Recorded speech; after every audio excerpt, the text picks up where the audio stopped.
advanced architecture, Antiquitech, and free energy for the world. Now, something that I really want you to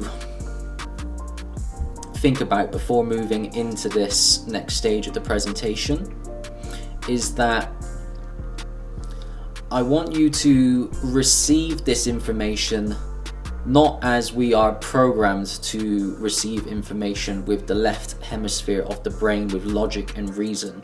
It's important, but I want you to receive this information, to try and receive this information through the right hemisphere, through pattern matching, through seeing holistically. I want you to feel this information. The brain is but one brain in the body. We have three brains. We have our gut, our heart, and the brain. And when you use all three in unison, you can think and you can feel. You tap into the intuitive brain, the imaginative brain, and this is what connects us to our spiritual power, is our intuition and our imagination. And when we're connected to our spiritual power, we're connected to truth. And when you receive information, we are programmed and conditioned to receive information through a restricted lens of perception. You need to open your mind, open your heart, and feel. What's your gut feeling when you look at this stuff? And then that will tell you what you need to know. That will tell you the truth. And this picture here, I believe this was an engraving. I don't know when it was from, if it's from the 1800s, probably the 1700s, probably like 18th century. But I find this very interesting. It shows an army. They seem to be armed, but they also seem to have like aprons on, which makes me think that it's some sort of Masonic ceremony, because this looks very familiar to, or similar to, the aprons that I'm familiar with within Freemasonry. But what we see, the actual point of this picture is that we see this obelisk here with some form of sphere type object on top of it, and it's radiating. You can see all this energy just being radiated out of it, and it's lighting up the night sky. This looks like it's done in the nighttime, and all of these people it's a light show, and whatever these pyramids in the back are, whatever this construction is, this obelisk, it seems to be radiating out light or some form of etheric energy, or that's how I perceive this picture to be anyway. And this would have been before electricity was invented. They didn't have electricity. If this was 18th century, 17th century, remember, it wasn't until 1890 that electricity was invented. Yet here we are with some form of depiction of what looks like electrical power, or some form of spiritual technology that is unexplainable. We also have these angels with their trumpets. It's kind of interesting. Trumpets, vibration, sound energy, sound technology.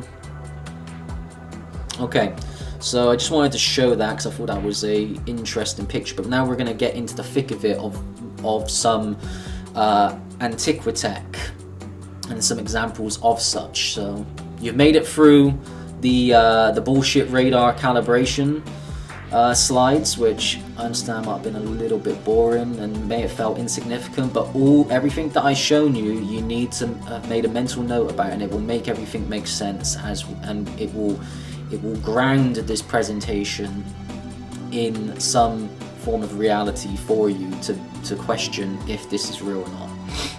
So, examples of Antiquitech: atmospheric energy harvesting and augmentation. So what we see on the top of all of these old world buildings are these spires, and the spires themselves acted as a technology, and they can be broken down into different components of the spire.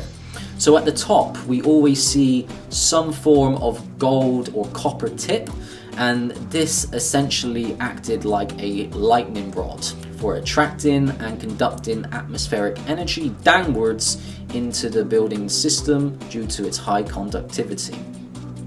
And then we would have this little ball.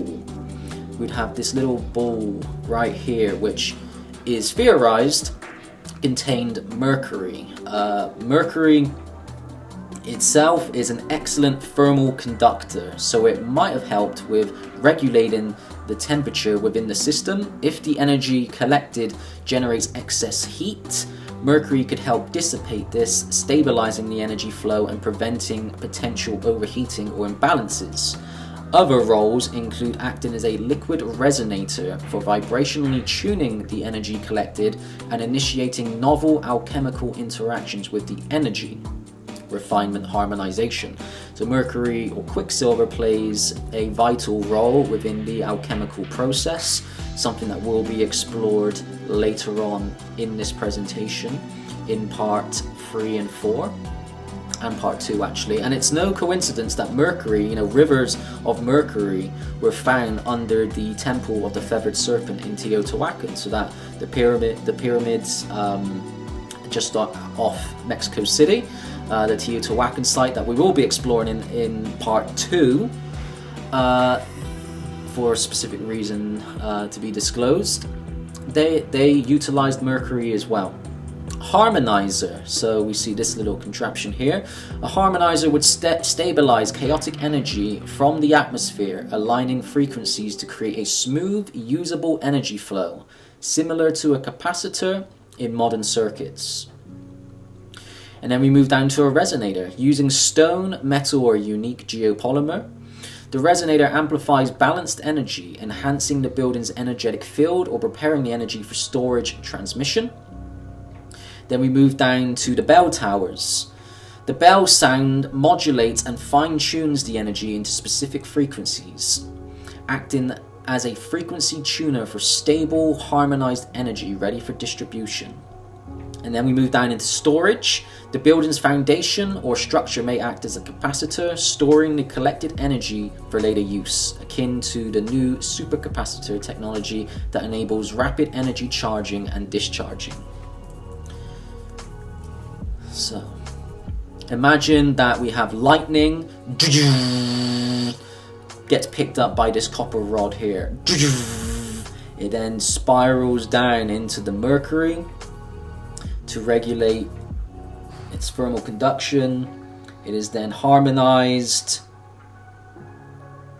it's brought down, modulated via the frequency at the bell tower and can almost be broadcasted out, and then stored in the bricks themselves. Now I know what you're thinking. Bricks? Storing electricity?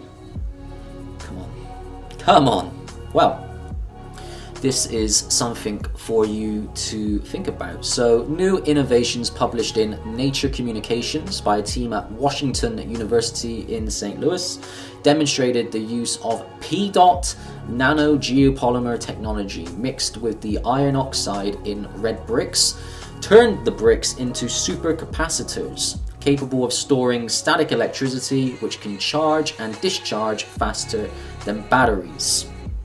So this is the whole process here. So it's the P-dot is P-dot is a nanoparticulate, and when mixed with the geopolymer of making a brick, the iron oxide, so the iron oxide is what gives it its red appearance. When it reacts with it, it chars the brick. It chars the brick like so, and allows it to essentially become a battery. So here you can see that they are powering a green LED with the brick with this technology. And like I said, we already forgot about Roman concrete. How do we know that Roman concrete is the only thing that we forgot about? There could be numerous technologies, mortar, geopolymer technologies that we have forgotten over time. We do not know. We think we know, but we don't. And so this is Litchfield cathedral, which is I've been to. It's a very beautiful cathedral, but one of the most noticeable and striking like physical attributes of it, apart from the architecture itself and design, is that it looks scorched, it looks burnt, and when you see it in person, it's like much more relevant, much more striking. But the general explanation for this, it's like, oh, you know, it's just time, it's weathering, and in the Industrial Revolution, you know, all the smog that was created, and it created a layer of like ash over the buildings, and in some respects that may be true, in some respects, but there, like, Lichfield wasn't known to be an industrial hub, okay? And when you look at these bricks, they look very kind of similar. Again, it's red brick, and it looks very similar to this. And here we have the spire, clock tower. You have these bricks to store the energy as a gigantic battery. Again, use your intuitive mind, use your imaginative mind. Does that make sense to you? Or is that purely fantasy? That is for you to decide. I'm not going to tell you what to believe or what to think. I just want you to explore that idea seriously. Moving on. Organs. So, before traditional use, organs historically found in religious and public buildings alike have held a central role in Old World life, likely serving purposes beyond music for service and gatherings.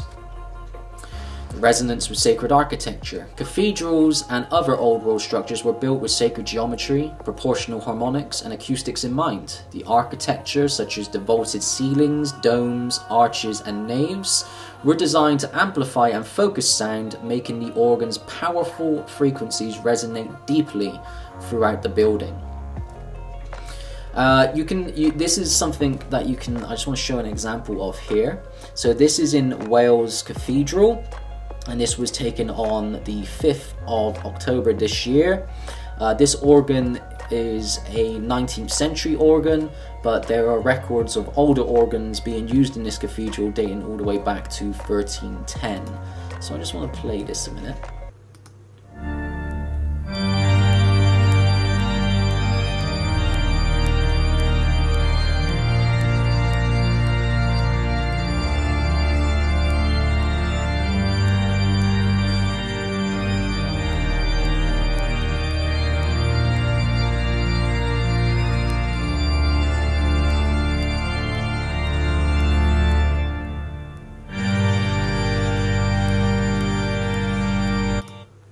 So, sound for healing and spirituality. The organ's rich resonant tones may have been tuned to sacred frequencies like 432 Hz or solfeggio frequencies like 528 Hz, aligning with ancient beliefs in sound healing. Modern research suggests such frequencies can promote the body's energy, promote clarity, and support well-being, potentially creating a healing atmosphere for those within the space. So, when you're here and you're sat listening to that in person, the harmonics of the organ resonates through you, from the deep bassy tones that sort of ground you to the higher pitched tones that elevate you. So it affects you both physically, mentally, and spiritually.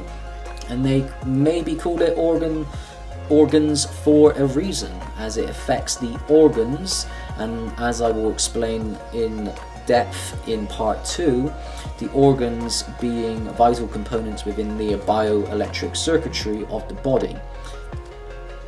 So just think about that. Think about that, just how I played that then. Look at the vaulted ceilings, how the sound reverberates in harmonic connection and partnership with the holistic design of the building. And then there's also things like within the cathedral where you could stand at one end of the cathedral or a specific part of the cathedral, and you can whisper into the wall, and due to the geometry of the architecture, you can have someone placed at the other side of the cathedral at a specific point. And the way that the architecture is laid out is that it allows that sound wave that you produce when you speak to travel, and they can hear it on the other side. So you're whispering to each other, but you can hear it from one end of the cathedral to the next. It's very interesting. Energy storage and activation. If old world structures could collect and store energy, with crypts and catacombs acting like capacitors, holding energy gathered by spires, bells, and other architectural features, the organ, when played, might activate this energy using its deep bass notes and harmonics to release and distribute stored etheric energy throughout the structure or surrounding area. Boom, boom. Just imagine that boom, and all the energy just comes out of the bricks, channeled through the harmonics of the architecture. Boom.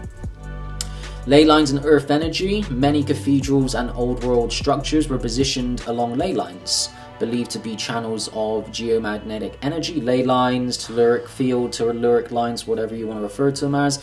When the organ played, its resonant frequencies could interact with these lines, enhancing the building's connection to earth energy and potentially creating a beneficial field around the area, promoting health, prosperity, and spiritual alignment in the community.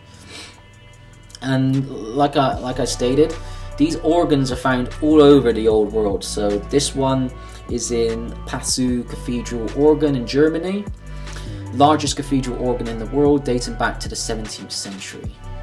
So in the 1600s, guys, this is what they were making. Look at this. Look at that. They want to tell us that we were so primitive back then. No electricity, you know, a time of poverty and famine. What I see here is a time of peace and prosperity.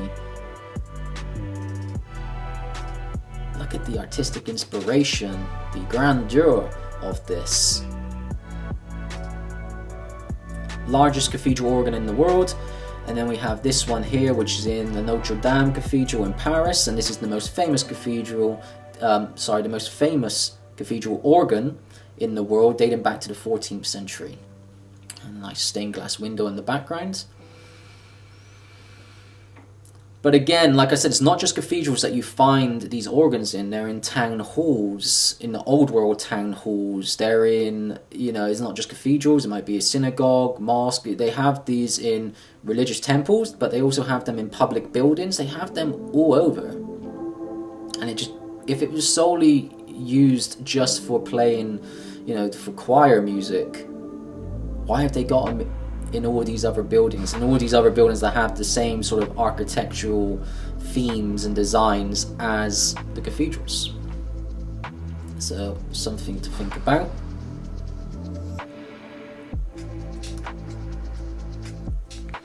Examples of Antiquitech bells. Now, the bells produce powerful frequencies that, in the context of Antiquitech, might harmonize and modulate the etheric or atmospheric energy collected within a structure. Entrainment of energy. The bell's sound vibrations could set the entire building into resonance, entraining the gathered energy, much like how vibrating strings on a guitar causes sympathetic vibrations in nearby objects. So, something that I have here.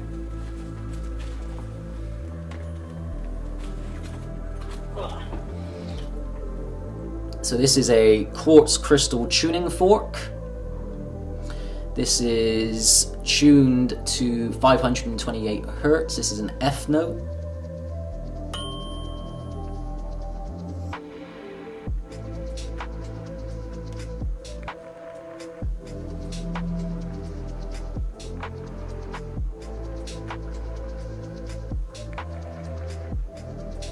So the sound vibrations could set the entire building into resonance, just like how this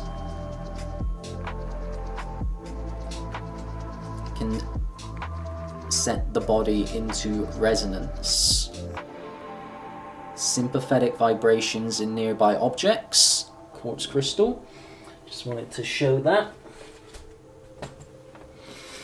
Acoustic energy amplifier. Similar to tuning forks, the bell's vibrations may act as an amplifier, reinforcing natural atmospheric or etheric vibrations in the structure.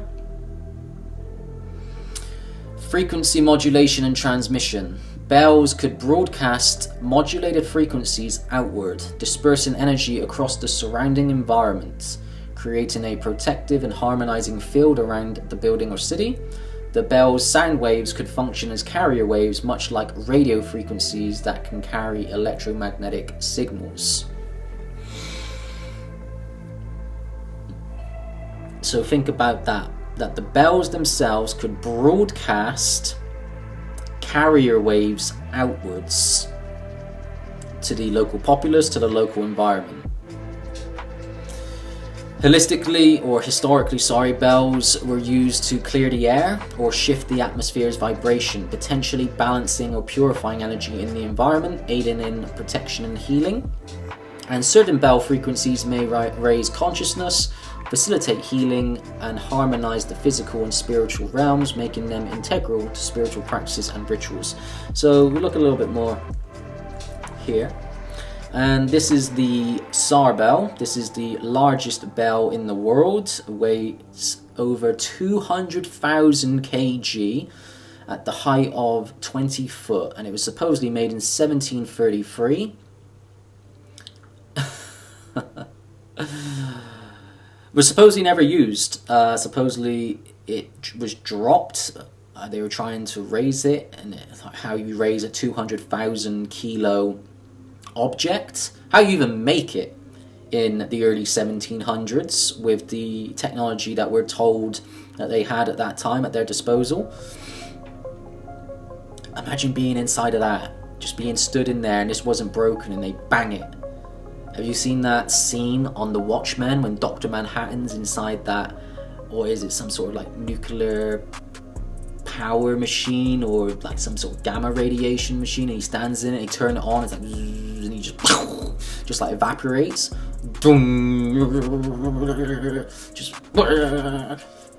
Just inside of that, just get fucking sent to the 12th dimension.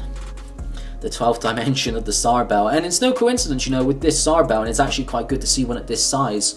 If you've ever done any research into some of the equivalent of like the black budget military projects in the US, but in Nazi Germany, the famous one is the Die Glock. Don't know if that's how you say it. Die Glock in German, which was the SS Bell, which was an anti-gravitational machine, essentially a UFO, that manipulated the electromagnetic spectrum, and supposedly it was very highly advanced. And there's also theories of time travel with it as well, which, if you had something that was shaped like a bell and rang like a bell, manipulating the electromagnetic spectrum. Interesting. And then we have this here, the Mingun Bell, 1810. In Neymar, weighs 82,000. I mean, look at these people. Now, no hate, but look how primitive they are. Literally wearing diapers. And we're told that these people, or their ancestors, well, evidently their ancestors did build this, but these people didn't build this. They didn't, like, how do you get that? How do you get those, that is, just that tree trunk alone it'd be so heavy, and then to get all of them up there and also passed through this hinge here, crazy. And also just the actual like construction here, it's like all brick, it's all like red brick here. It's like, who's making the red brick for them out in Neymar? Like, this is out in the fucking jungle, Who's making red bricks? Where's the red brick factories over there for them to be producing this? There's just a lot of questions that come to mind when I look at this picture. But again, look how advanced this is. Like, what was this used for? You ring this and Obviously all this is overgrown. I mean, maybe at one point this wasn't a jungle or overgrown. This was just part of you know, some advanced civilization, and it's actually something that I will cover in part 2 with my motherboard Gaia theory. This was actually a computer component, computer hardware component in a gigantic motherboard. Again, I will explain that more detail later on. And then in Nazi Germany, church bells were gathered and confiscated during World War II for the purpose of melting them down to create materials for war effort, especially for munition and weapons. Look at all of these bells, guys. I mean, what happened? What? Well, saying what happened, the war effort happened, but you know, to take all of these bells, to melt them down to just for munitions, like, this is why all the bell towers are empty. You know, this is what really decommissioned a lot of these ancient machines, these healing machines, these buildings, multi-purpose buildings, but healing machines nonetheless.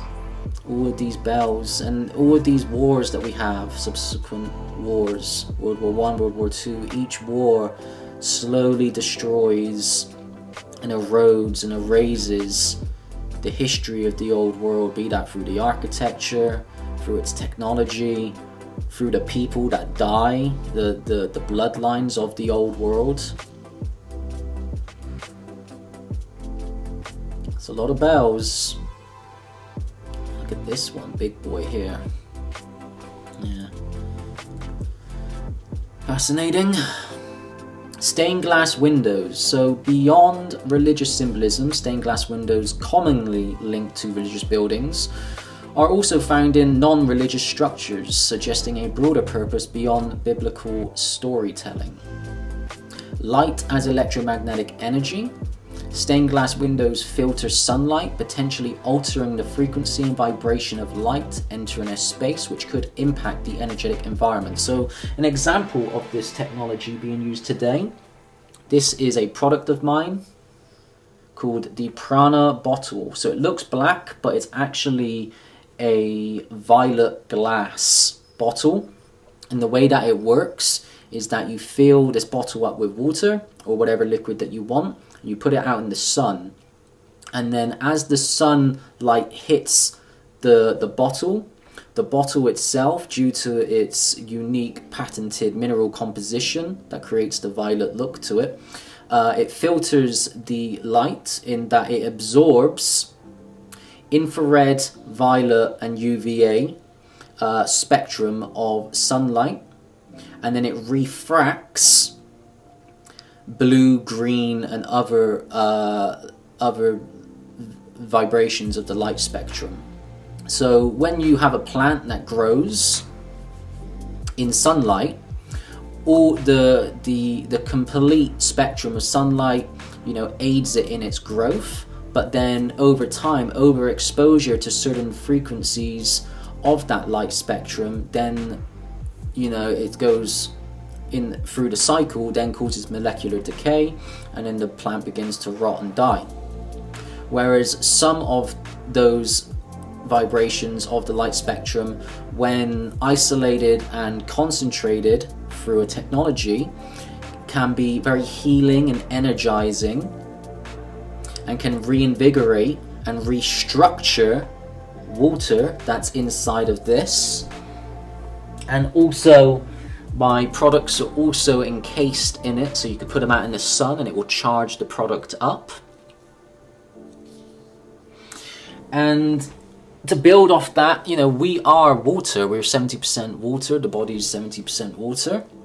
So think about what that light's doing as it's coming through and being augmented and manipulated by the stained glass windows, the colors that are interacting with you. Think what that's doing to the water in your body. The sacred geometry. Many stained glass window designs incorporate sacred geometry, believed to resonate with cosmic and natural harmonics, potentially aligning the building with cosmic forces or the Earth's energy grid. The geometric shapes in stained glass windows might help generate or maintain specific frequencies within the building, creating a resonant environment supportive of spiritual or healing experiences. Certain colors influence consciousness and well-being, echoing principles of chromotherapy. So chromotherapy is a method of healing within alternative healing techniques. Specific colors in stained glass windows could interact with chakra points, influencing mental, emotional, and spiritual states. Windows may have been positioned to fill certain areas with therapeutic colors. Blue for calmness and spirituality, green for healing, creating a purposeful healing atmosphere. And by filling spaces with specific colored light frequencies, stained glass windows might serve as a form of vibrational healing, aligning individuals with higher energy frequencies. And stained glass could modulate both light and sound within the building, harmonizing with the acoustics, organs, and bells to create a unified system of light and sound, enhancing the building's resonance. And when we look at this in a little bit more detail, we see here these church window designs, and then we can see here a top-down view of the DNA, or the double helix. And then we also see these cymatic frequencies here. They all seem to mirror one another. And that's not coincidental. It cannot be. It must surely be intentional. I find this building very beautiful. This is the Nasir al-Mulk Mosque in Shiraz, Iran, built in 1888, we're told. But look at this. Look at this. Look at these colors. Look how vibrant, how saturated these colors are. Imagine just standing here. You know, you're praying to God. You're connecting to God. Look at the architecture. Look at the intricacies of these patterns on the wall. This is a psychedelic experience. You don't need any psilocybin or LSD here. This is a psychedelic experience within itself. Look at this. There with your eyes shut, just bathing in that light. Powerful. Some more examples of the different geometries used.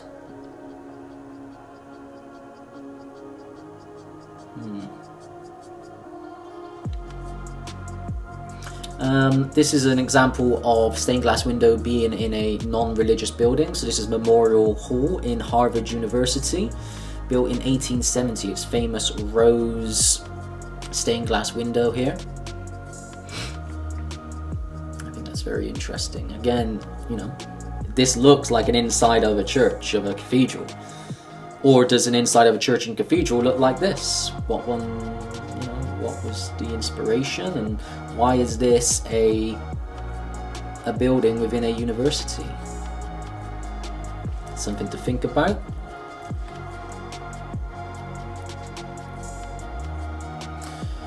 And then this is something else that can be explored, adding and building upon what we've just looked at. This is the work of Tanya Harris, and Tanya is a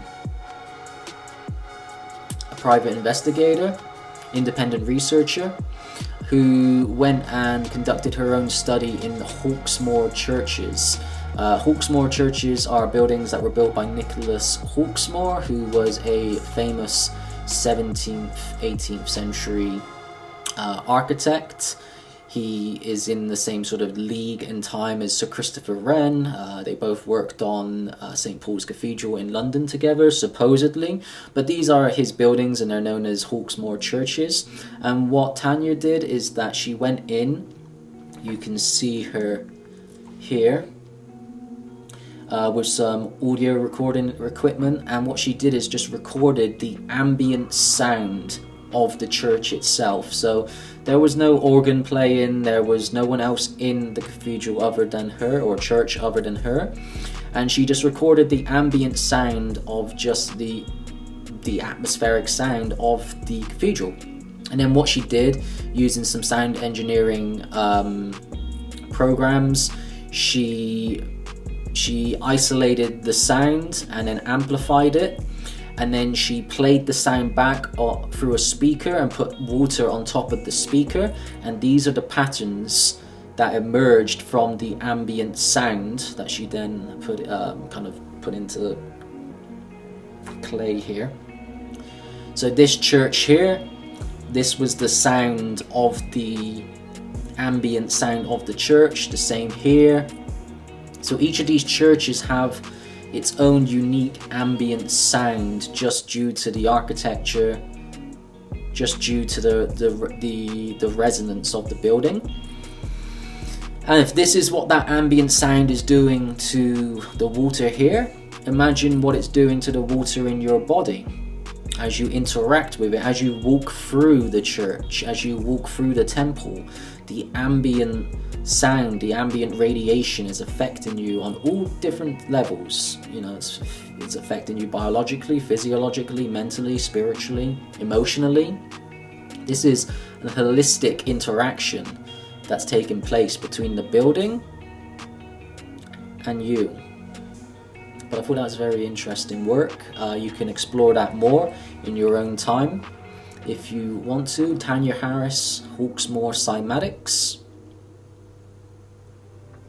So, examples of Antiquitech: the Temple of Man, healing manifestation machines, and quantum computer hardware. So, this is what I believe that the holistic grand purpose of these buildings or machines were. Sacred architecture and human body resonance. Sacred buildings, temples, cathedrals, and the human body are both designed with principles of resonance, energy generation, and healing in mind. The human body, as a bioelectric field, interacts with its surroundings, absorbing and emitting energy.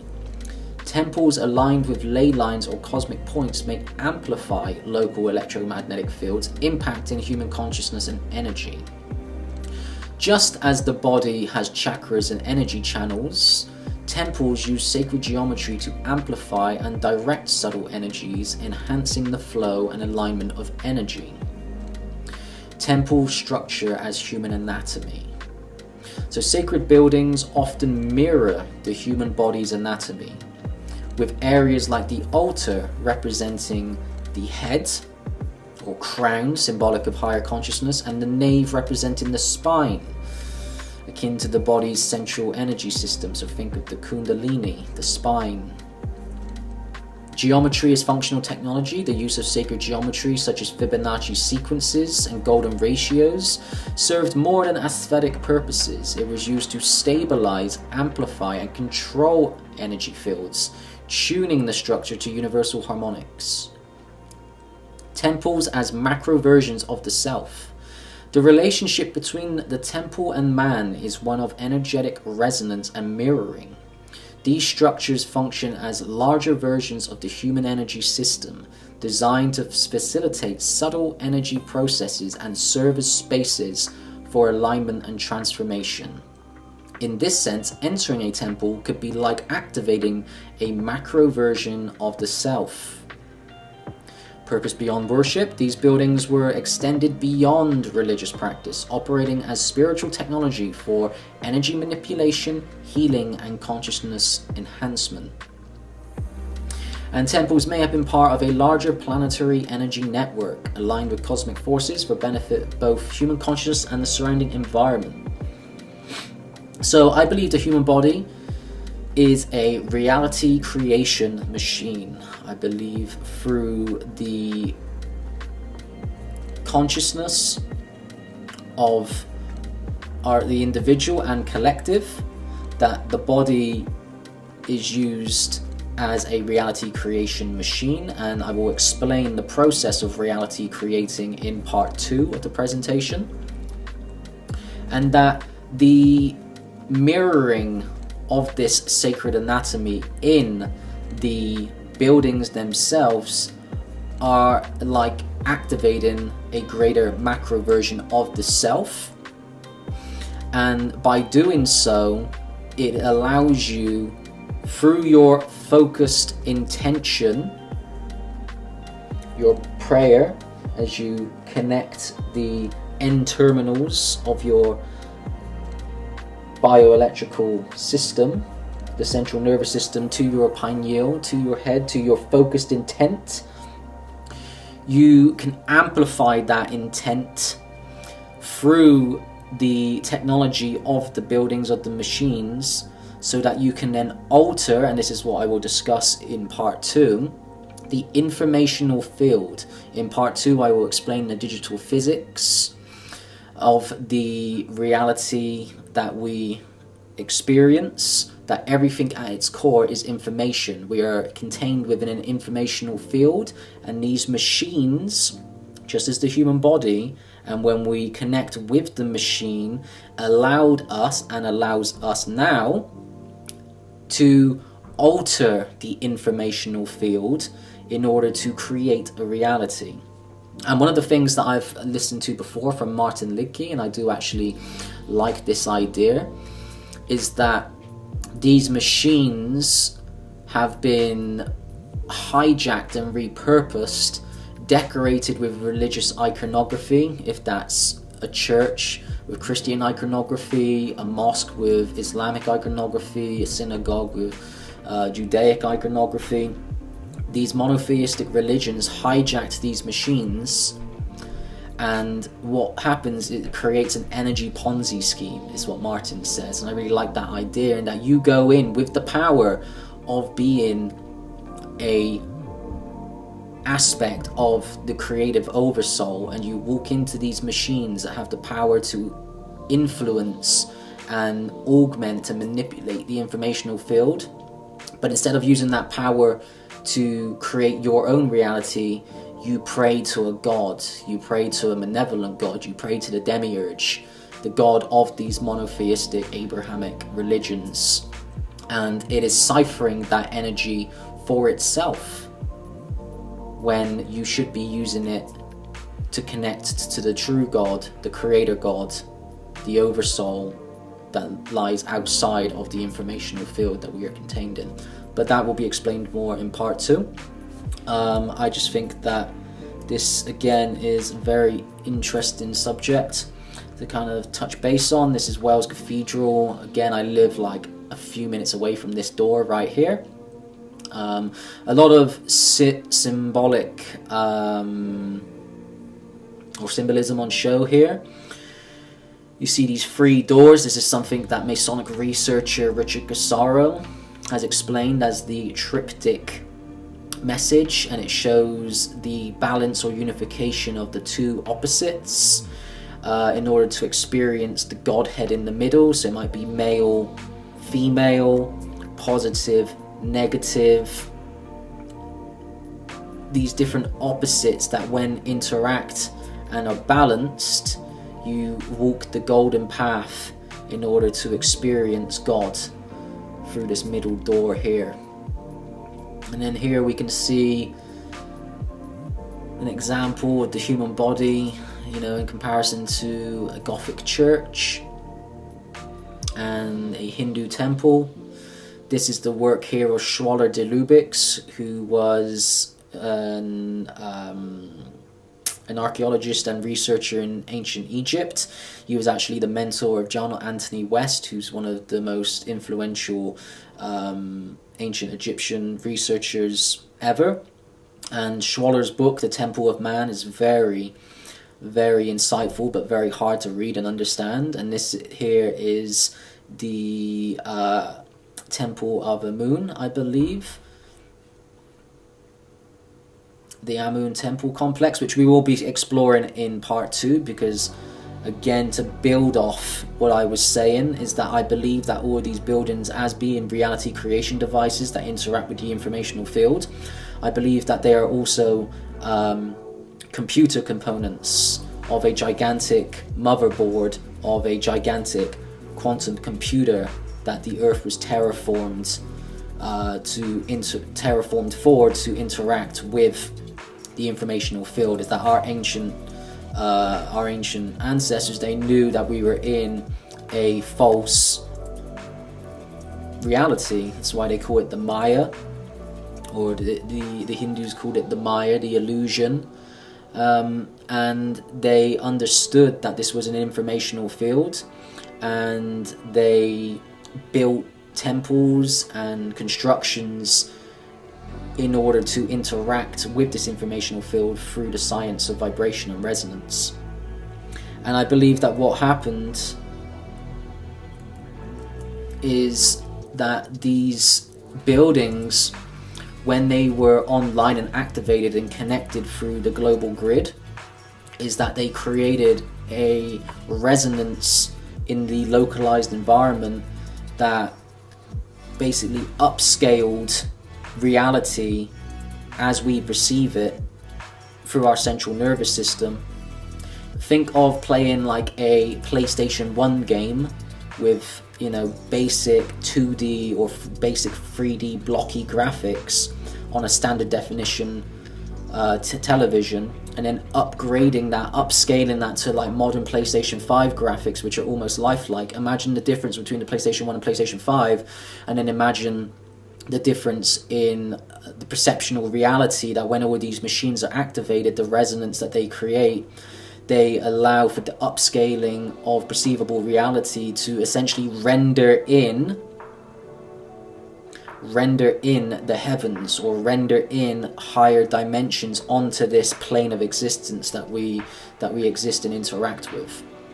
And that is why there's been a systematic destruction of these old world buildings, and that is why we, as especially now, as the introduction of brutalist architecture and less harmonic architecture, it affects the epigenetic response in the body, and the world seems to be becoming less colorful.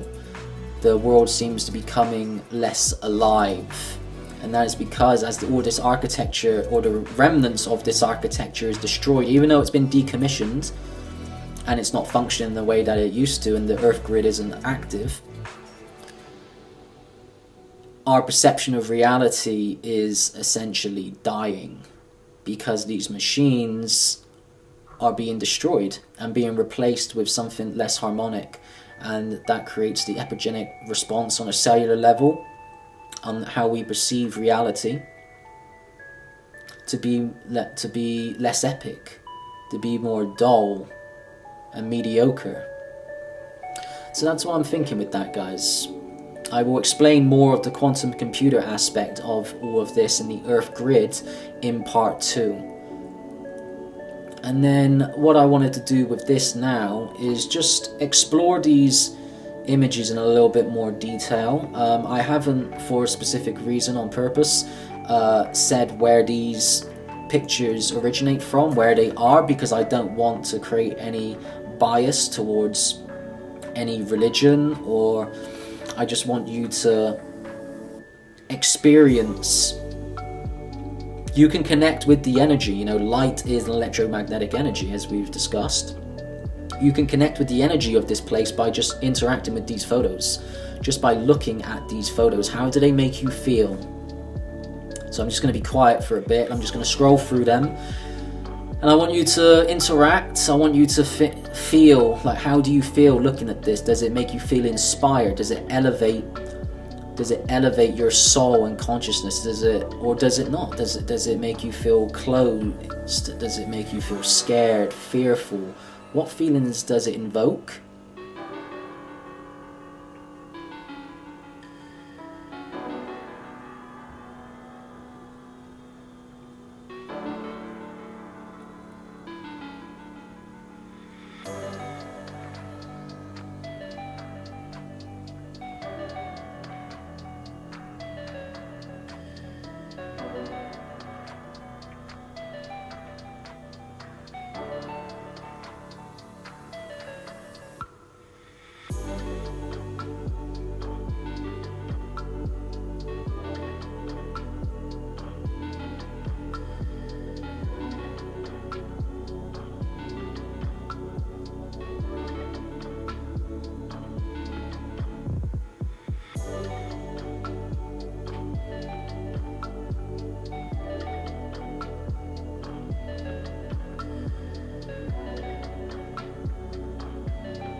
So I think it's important to state and understand that architecture is a direct reflection of the level of consciousness that can conceive and create these masterpieces.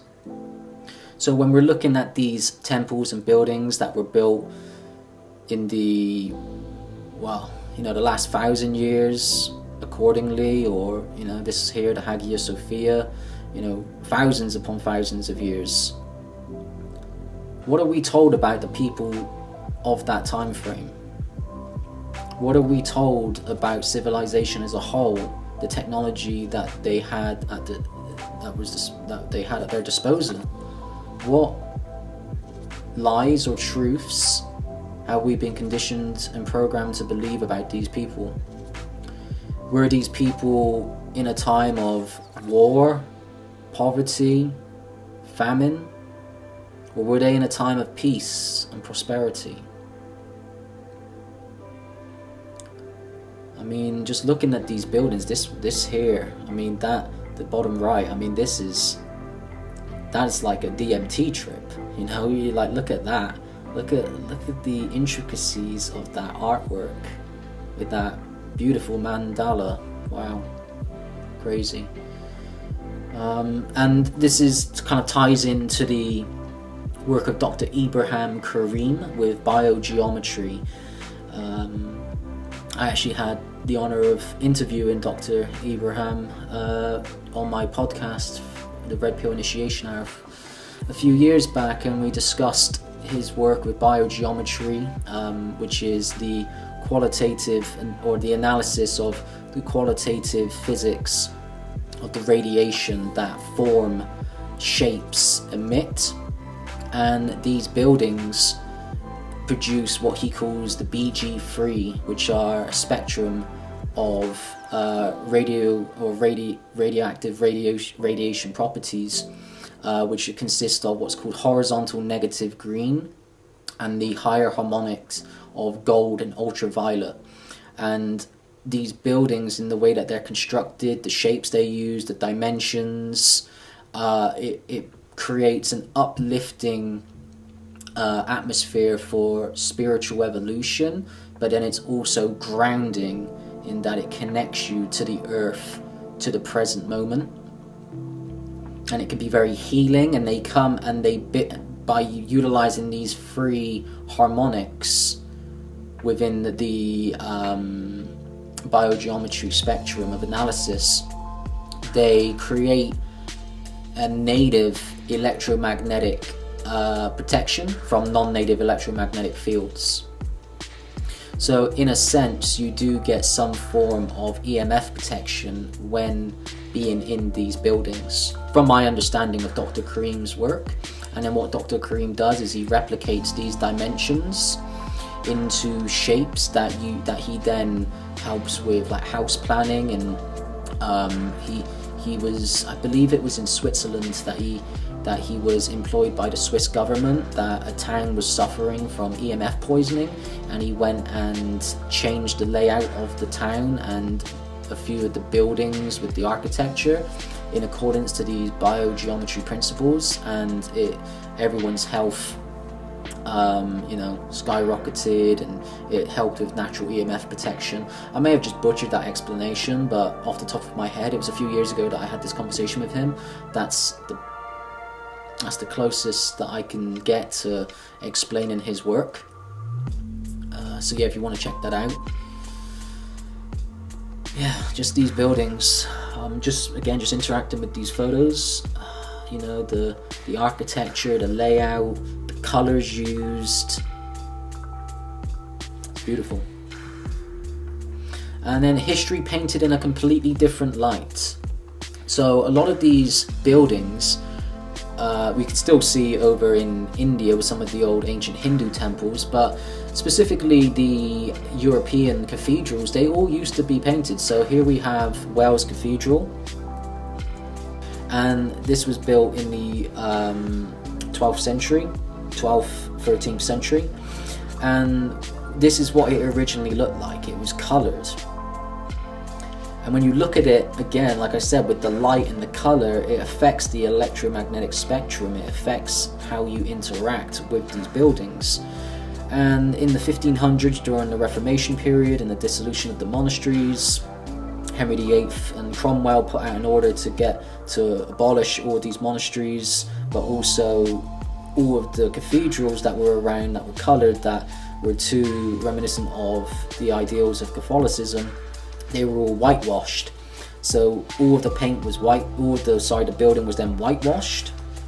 And then in 1851, again that date, 1851 comes up during the Victorian Restoration period, all of the paint was ordered to be scraped off in what's called the Great Scrape. Now, questions that raise: how do they have access to large-scale paint production to be able to paint these gigantic buildings in the 12th, 13th century? I want to know. And even earlier, when it comes to these Hindu temples. And then the question that is raised is, how did they scrape all that paint off? So it was whitewashed, so it was completely white, and then in the 1850s, 1851, they scrape all that paint off. How do you scrape off all of that paint off the whole building? Seriously, think about that for a second. How do you scrape off all of the paint in 1851? How many people did that take? How long did it take? That seems like an impossible task to me. But you know that it was true, because when you go onto the inside of these cathedrals, all of the inside of the cathedrals used to be painted. And just like with the Egyptian temples, where you see all of the hieroglyphs and it tells a story of the ancient past, our past was displayed inside of these cathedrals. As you would walk through them, you would journey through time, through murals and stained glass windows, and it would tell a story of our true past, of our history. And then all of that was taken from us. It was scraped, it was whitewashed and scraped off. And you can still see some of the remnants. In Wells Cathedral, there's a few walls that have like tiny, like very faint pictures that you can see. In St. Albans Cathedral, you can see it. Some of the churches you can see faint outlines, but that was unfortunately a part of our history, or at least evidence of our history that has been removed. And this is a polychromed past, the west front of Amiens Cathedral, France, coloured by lasers. So again, this is a laser show that was put on, but look how different the interaction is between yourself and the machine and the building when it's coloured like this. I feel like it invokes much more wonder and awe and fascination, and just it gives it, like, they're already breathtaking when you check them out as they are now, but when it's coloured, it's just a whole different dimension of experience. And then we see here St. Basil's Cathedral in the Red Square in Moscow. I mean, it makes them look like magical, mystical buildings, machines. It invokes that sense of wonder and connection to like the fantasy realms that when we think of like sci-fi fantasy, medieval fantasy with wizards and warlocks, witches, all those mythical beings, the griffins flying around. Like, this is the sort of world. This is the sort of world that I think of. And then this was the west front of Exeter Cathedral, reconstructed from an analysis of paint traces. Again, just the attention to detail. Like, how did these people have the technology in a time? This was in like the time frame of a feudal system. Everyone were just farmers. The church ruled supreme. Everyone was a fucking peasant compared to the monarchy, the church, you know, the upper class. How did they have the resources to do this?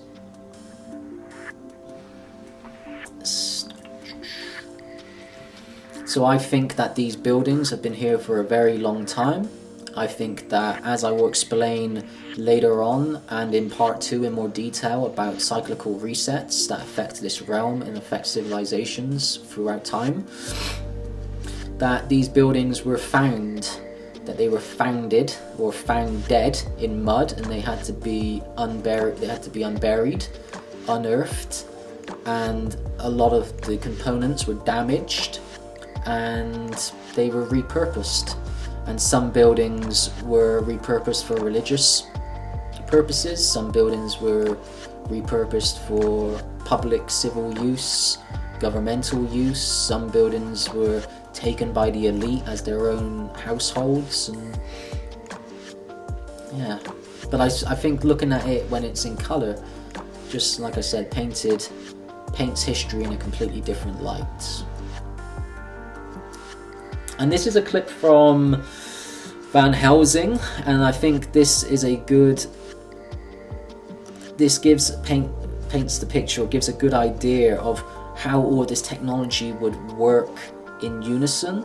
So in this clip you see Frankenstein's monster. He's hooked up to a device at the top of one of these old world buildings, and it gets hit with lightning, and it has to interact with Frankenstein, which is essentially a cyborg, part man, part machine. The body is a machine, but again, all of these machines work holistically with the body. It's the machine-body interaction. And just look at the visuals, and again, just try and visualize this in your mind's eye of like it not being completely fictional. That we have to connect to our imagination to conceive these ideas, and these ideas are part of the collective consciousness or past experiences. Good old Hugh. My friends are doing it for me. Friends. Yes. You want one? I can unscrew the bolts. This is gonna hurt. I am accustomed to pain. So you're gonna see now, like the lightning comes down and strikes the antenna.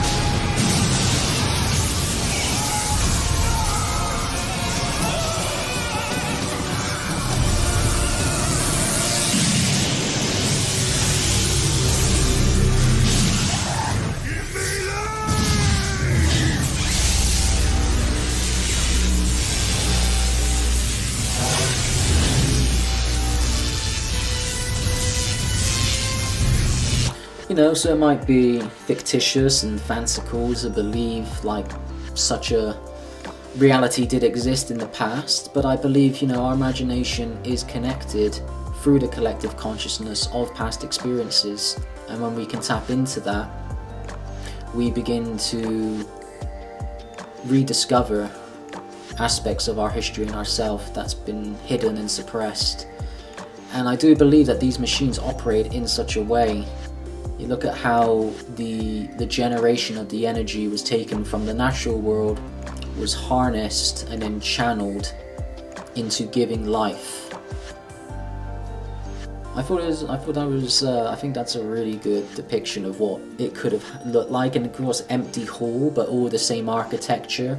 Again, before these buildings were repurposed, they probably were empty like that. And that energy would have flowed through it, and all that energy is then stored within the rock, within the stone. What do you think? What do you think when you look at that? Moving on to the next example of Antiquitech, which is Starforts, so also known as bastion forts. They're a type of fortification that emerged in Europe during the late 15th, early 16th century. Not limited, of course, to Europe. They're found all over the world, as I will show in these examples, from North America, South America, Asia, Africa, and beyond. Supposedly, the original purpose was for defense against new military technologies of the time. But you'll see that some of these are so far apart. What was the technology advance, the military technology advance in the 1500s compared to the 1800s that required the same design, you know? So in Japan here, Fort Goraku, completed by the shogunate, like in 1866. Fortified town in Willemstad in the Netherlands. So again, what do these images make you when you look at these? Are these possible to create in the time frame that was given? Ancient star-shaped Manjarabad fort. built in 1792 in India. I mean, look at this. Look at this on top of a big hill. Look, ooh, look at all this foliage around it now.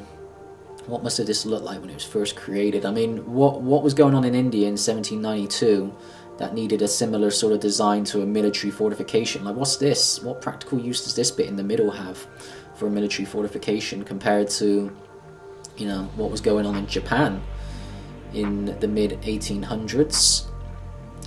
Alba Carolina Citadel, a medieval fortress in Alba Iulia, Romania. Look at the size and scale of this. And in order to conceive this as well, like, you know, you only appreciate this from a bird's eye perspective. And if there was no aircraft back then, how and why would you design it in such a way? Citadel of Jaca, northeastern Spain. Here's one, Fort Bourtange in Netherlands, completed in 1593. In the 16th century, guys, in the end of the 16th century, they're building this. They're landscaping like this. All they have is like shovels and hammers and chisels and saws, and they're somehow terraforming the landscape to create something like this. I mean, look at the cymatic imprints that this creates. Imagine like the resonance field that's being created, just being within the field itself, like a big dome.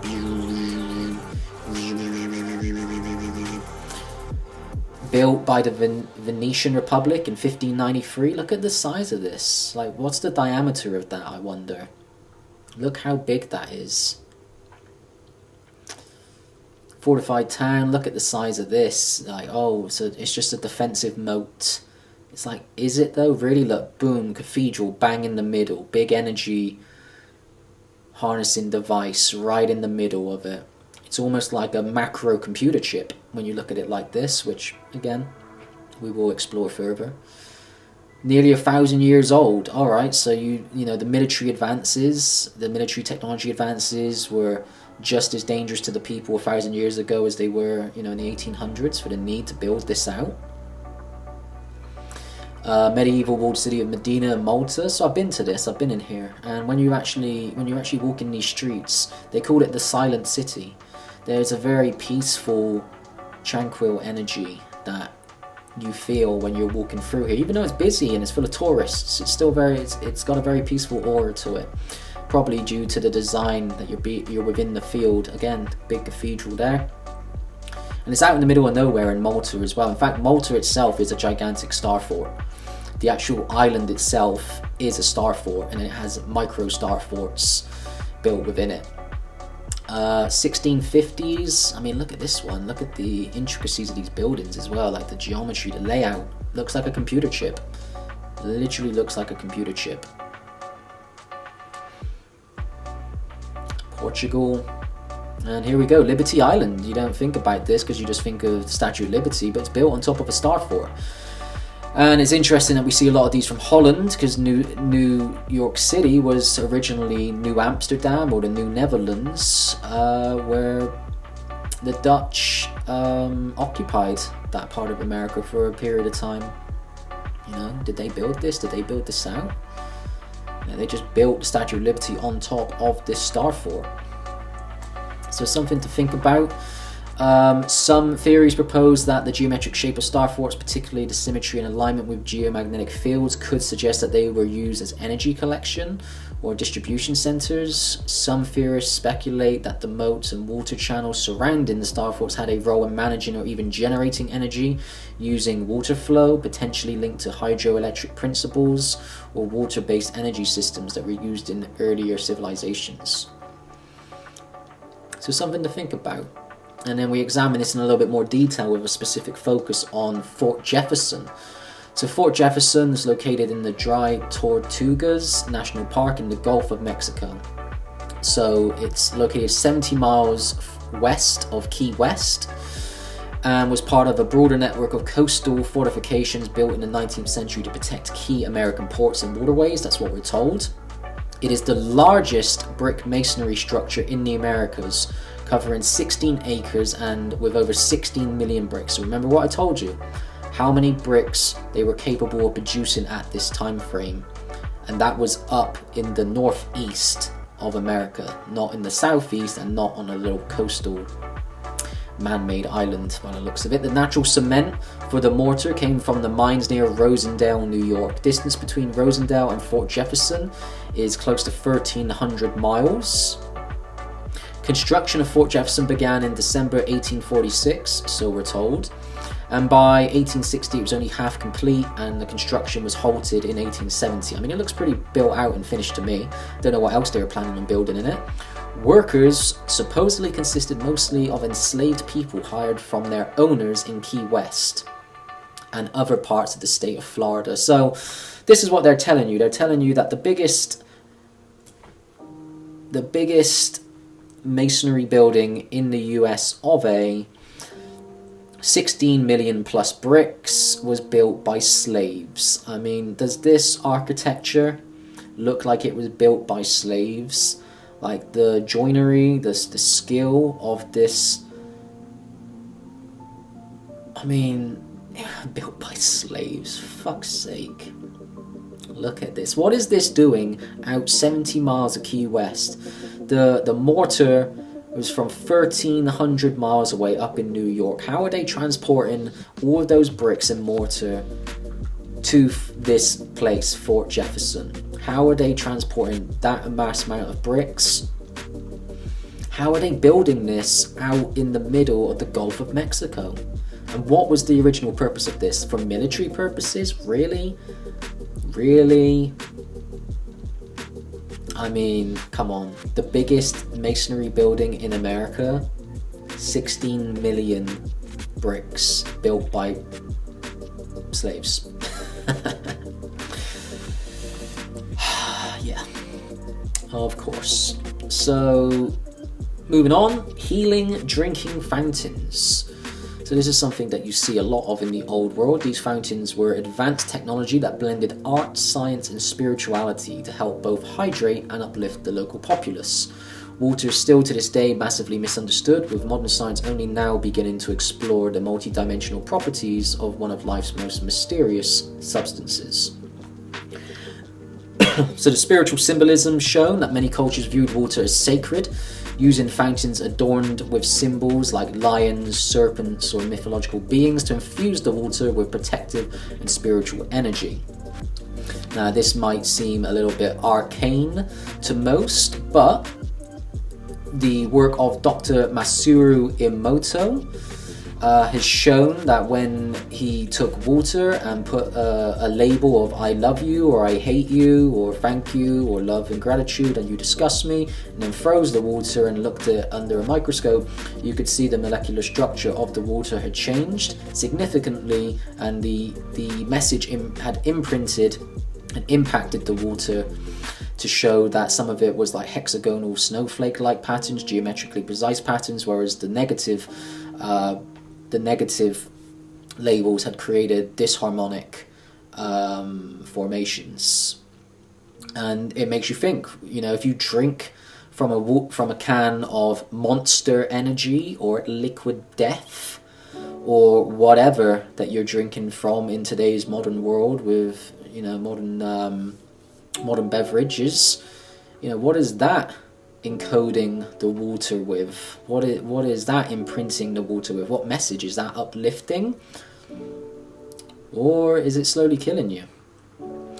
Flow dynamics. Fountains are often used spirals, curves, and natural flow patterns to create living water, thought to maintain a structured and revitalized state compared to stagnant water.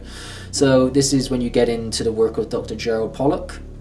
And you can see down here his work with easy water, which means exclusion zone water. It's the fourth state of water. We're familiar with water being H2O, and when it's in this fourth state, it's H3O2. This is something, again, that we will be covering in part 4 in more detail.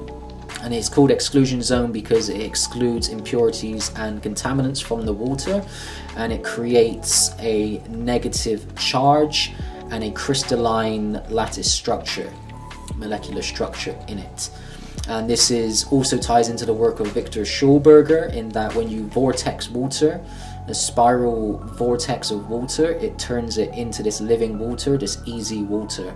So again, it's electrically charged, guys, and we start to look at these old water fountains. Like, look how much detail and attention has been given to a water fountain. Do you really think that much attention and detail was given just for aesthetic purposes? Of course it had a function to it.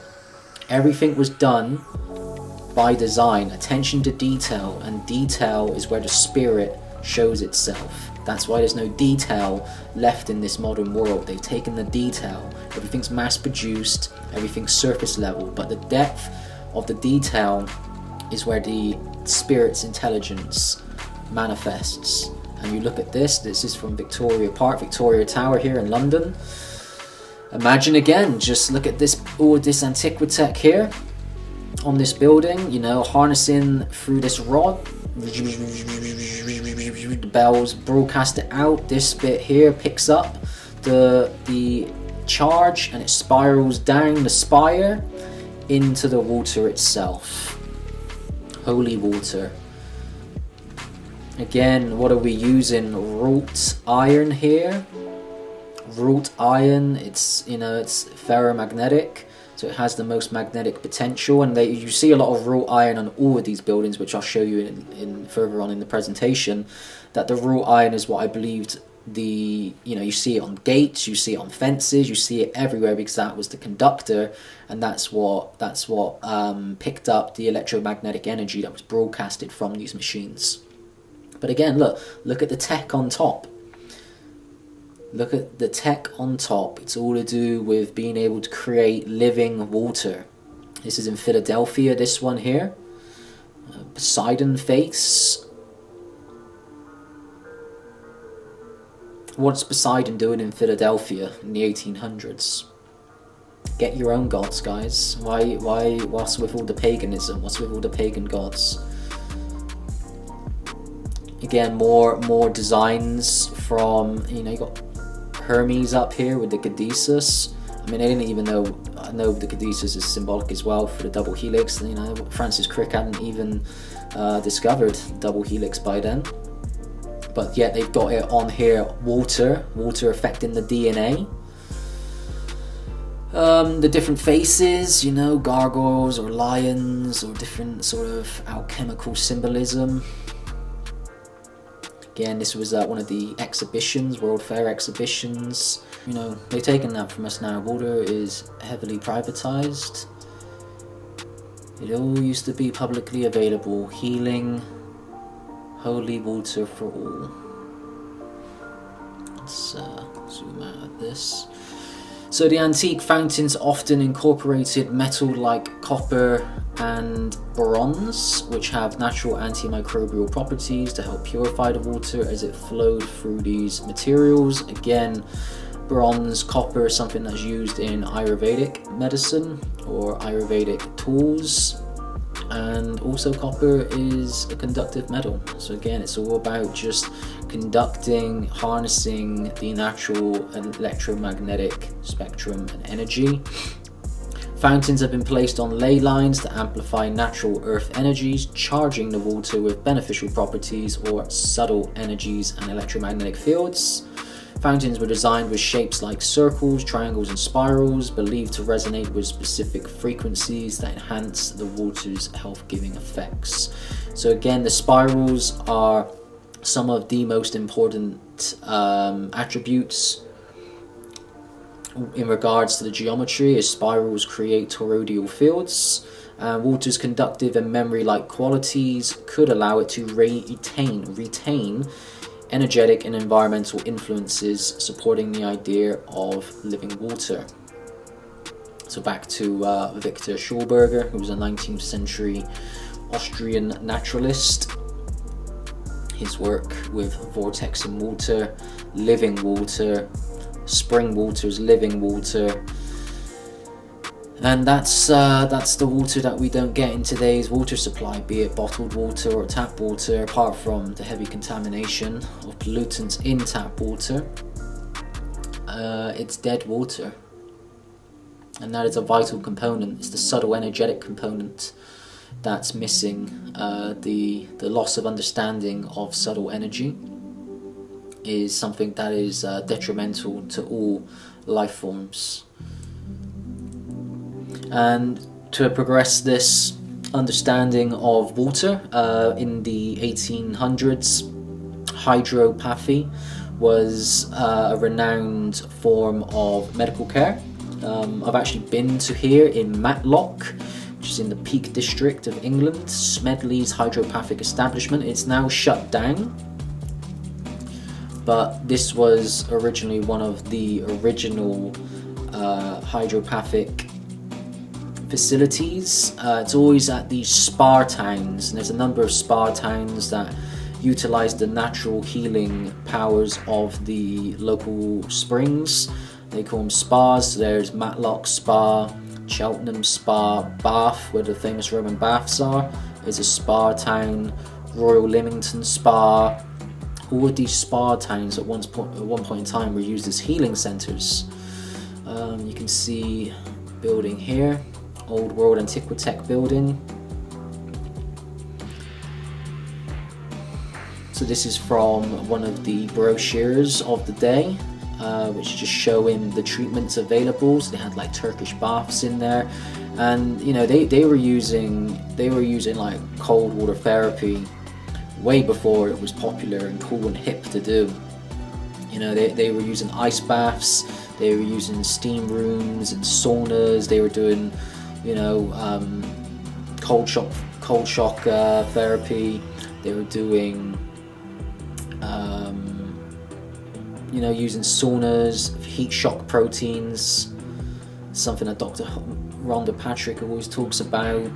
Artificial sunlight therapy, electric treatment, pine baths. I thought this was interesting. High power parabolic reflector.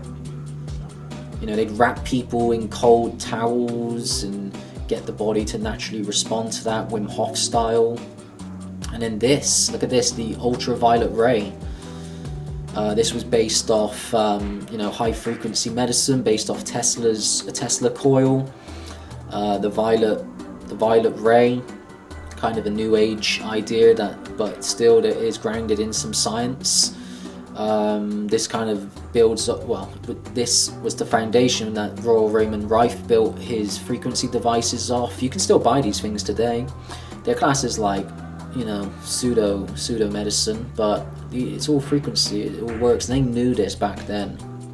And they utilized this technology. And that was eventually closed down, and they ended up destroying the building. As you do, remove all evidence.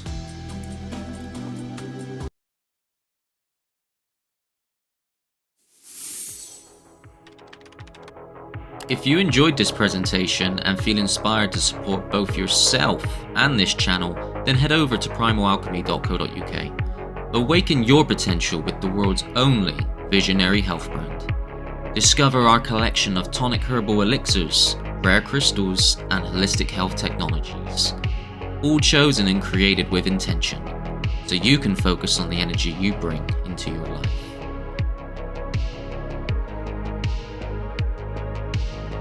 Whether you're grounding yourself, seeking clarity, or elevating your routine, Primal Alchemy supports every step of your journey.